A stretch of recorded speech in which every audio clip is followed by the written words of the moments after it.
चलिए मेरे दोस्त, हम यूजेज ऑफ दी का प्रयोग बताते हैं। आज लंबे समय से बता रहे हैं, आज भी बता रहे हैं। इसके बाद ही हम क्वेश्चन का काम करेंगे ताकि आपके लिए उपयोगी होगा, क्योंकि प्रत्येक छात्र यही चाहता है, परिणाम चाहता है। मेहनत करे या न करे, लेकिन वह परिणाम चाहता है। इसलिए हम उसके लिए हम क्वेश्चन देंगे ताकि आपको परिणाम मिले। तो आज यहां हम बता रहे हैं कि जब किसी व्यक्ति के लिए उसके पद नाम का अर्थ होता है पोस्ट, जैसे DM, SP, inspector, BDO, CEO, HM, CM, PM, ये सब क्या है? पोस्ट है। Post, a person who is a posted on, it is called post. जब कोई व्यक्ति किसी पोस्ट पर, पद पर पदस्थापित है, उसको हम लोग पोस्ट करते हैं। हमारे यहां बहुत सारे हैं, सीईओ है, बीडीओ है, डीएम है, एसपी है, इंस्पेक्टर है, सीएम है, पीएम है। ये सब क्या है? एक प्रकार का पोस्ट है। एचएम है, ये सब पोस्ट है। तो जब किसी व्यक्ति के लिए उसके पद नाम अर्थात पोस्ट का प्रयोग हो, तो उस पद नाम के पहले अर्थात पोस्ट के पहले हम लोग दी का प्रयोग करते हैं। अब ये हमको आपको बताने की जरूरत नहीं है कि पोस्ट किसको कहते हैं भाई, क्योंकि हम पहले ही बता चुके हैं। BDO, CEO, DM, SP, PM, CM, ये सब क्या है? पोस्ट है। जैसे the SP has come, the SP has come in post. देखिए एसपी का एक पोस्ट है, तो द एसपी हैज कम अर्थात एसपी आए हैं, जिसको हम लोग फुल फॉर्म कहते हैं superintendent of police. The DM is coming here, DM आज डिस्ट्रिक्ट बने, district magistrate. The DM is coming here, आज डीएम साहब आ रहे हैं। The PM will address the Nations, Pradhan DPM, ये पोस्ट है, ये पोस्ट हुआ, संबोधित करेंगे राष्ट्र के नाम। The HM is present in school, HM साहब, हेडमास्टर साहब जो है स्कूल में प्रेजेंट है। The BDO is active, block development अफसर जो है वह क्या है? जागरूक है। The CM is talking to SDO, और सीएम साहब जो है वह एसडीओ से दी एसडीओ। देखिए यहां पर भी हमने दी लगाया, से बातचीत कर रहे हैं। तो आप लोगों ने भली भांति इस बात को समझ लिए कि जब हम किसी पद नाम का प्रयोग करते हैं, किसी व्यक्ति के पद नाम का प्रयोग करते हैं, तो उस पद नाम के पहले हम लोग दी आर्टिकल का प्रयोग करते हैं। मैंने आपके उदाहरण द्वारा भी किया। अब दूसरी हम बात करते हैं, जब किसी कॉमन नाउन को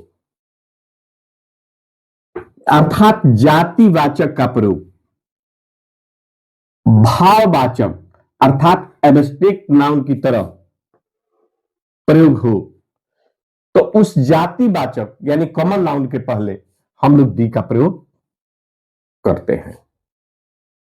पुनः सुन लीजिए, द कॉमन नाउन यानी कॉमन नाउन का प्रयोग जब हम कॉमन नाउन यानी जातिवाचक का प्रयोग जब एब्स्ट्रैक्ट नाउन की तरह करते हैं, तो उस कॉमन नाउन के पहले हम दी आर्टिकल का प्रयोग करते हैं। तो एब्स्ट्रैक्ट अर्थात और जाति दोनों में अंतर है। एक में यानी उसके भावनात्मक गुण होते हैं, और दूसरे हम जो लोग जाति करते हैं। जैसे हमने पहले आप लोगों को उदाहरण बताया था कि दी मैन इज मॉर्टल, इसका मतलब कि मनुष्य जो है मरणशील है, और वही बात हम लोग कह दिया कि मैन इज मॉर्टल, तो मनुष्य जो है मरणशील होता है। दोनों में अंतर है। एक में निश्चितता की बात होता है और एक में संभावना की बात होता है। दूसरी बात कहते हैं कि मदर इज काइंड, मां दयालु है।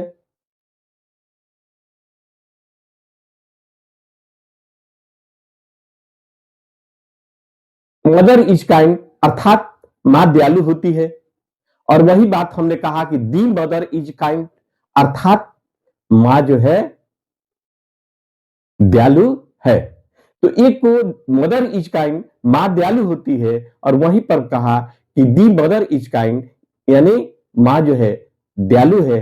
दोनों में अंतर है क्योंकि उसके हम पूरे नेचर को हम जानते हैं कि मां जो है चाहे किसी कोई भी मां हो या पुत्र वाला हो वाली हो या बिना पुत्र का हो, सभी मां जो है वह दयालु होती है। किससे बोध होता है? मदर इज काइंड से। लेकिन जैसे ही दी मदर इज काइंड कह दिए तो निश्चित है कि हम उसके बारे में जानते हैं, अनुमान लगाने की जरूरत नहीं है, कुछ कहने की जरूरत नहीं है, हम उसके बारे में जानते हैं, इसलिए दी मदर इज काइंड हमने कहा प्रयोग किया। दूसरा उदाहरण लेते हैं, टीचर इज काइंड अर्थात यानी पूरे शिक्षक जो है वह दयालु होते हैं। लेकिन जैसे ही उसमें हमने दी टीचर इज काइंडली कह दिए तो उससे हमारा सर्टेनिटी का बोध हो गया कि शिक्षक जो है दयालु है, अर्थात उनको अनुमान नहीं, हम उनके बारे में हम जानते हैं, पहचानते हैं। इसलिए हमने उनके पहले दी का प्रयोग किया अंक। लेकिन यहां हम लोग एक और भी कहते हैं कि ये तो हमारी जाति का, कॉमन जाति का ही बोध कराया, एक निश्चित का कराया, एक अनिश्चित का। अब हम कहते हैं कि यहां जब हम कॉमन नाउन का प्रयोग एब्स्ट्रैक्ट नाउन की तरह करते हैं तो उस कॉमन नाउन के पहले हम लोग दी का प्रयोग करते हैं। जी, जैसे द पैट्रियट इन हिम अर्थात वह देशभक्त नहीं है। ये बात हम नहीं कहेंगे कि वह देशभक्त है, लेकिन ये बात कहते हैं कि उसके स्वभाव, उसके कार्य, उसके कर्म, उसके चाल, उसके चलन, उसके रहन, उसके नेचर से हमको पता चलता है कि उसके अंदर में क्या है, देशभक्ति की भावना है। The patriot in her him, इसका मतलब कि उसमें देशभक्त नहीं है, वह देशभक्त नहीं होता है, लेकिन उसमें देशभक्ति की भावना है। दूसरा हम लोग कर सकते हैं, उदाहरण ले सकते हैं कि द डॉक्टर इन यू अर्थात तुम डॉक्टर नहीं हो, you are not doctor, you are not a doctor, तुम डॉक्टर नहीं हो।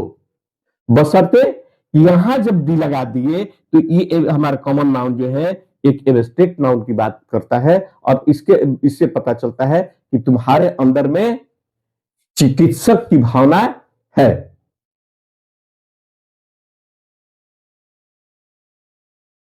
तीसरा एक और उदाहरण ले लेते हैं।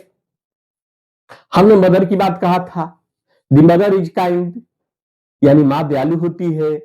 और दूसरा हमने बताया था द मदर इज काइंड, मां दयालु है। और एक बताया था कि मदर इज काइंड अर्थात मां दयालु होती है। हम लोग अनुमान लगाते हैं, लेकिन यहां हमने एक एग्जाम्पल दिया कि द मदर और इन हर अर्थात उसके अंदर में वह मां नहीं है, बशर्ते कि उसके अंदर में मातृत्व की भावना है, मातृत्व गुण है। हमने ये देखा।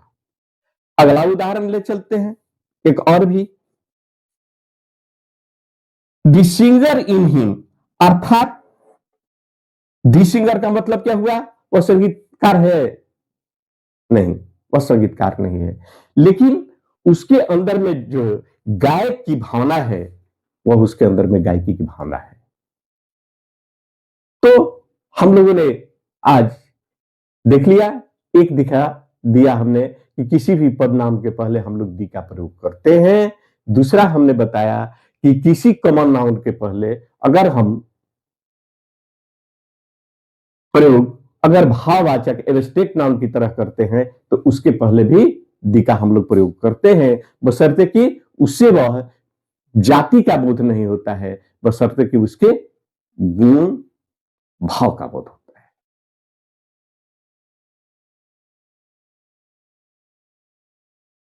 तो मैंने आज यह आप लोगों को बताया, कल पुनः और भी कुछ बाकी है, हम धीरे धीरे आपको दे रहे हैं कि ताकि आप समझ सके।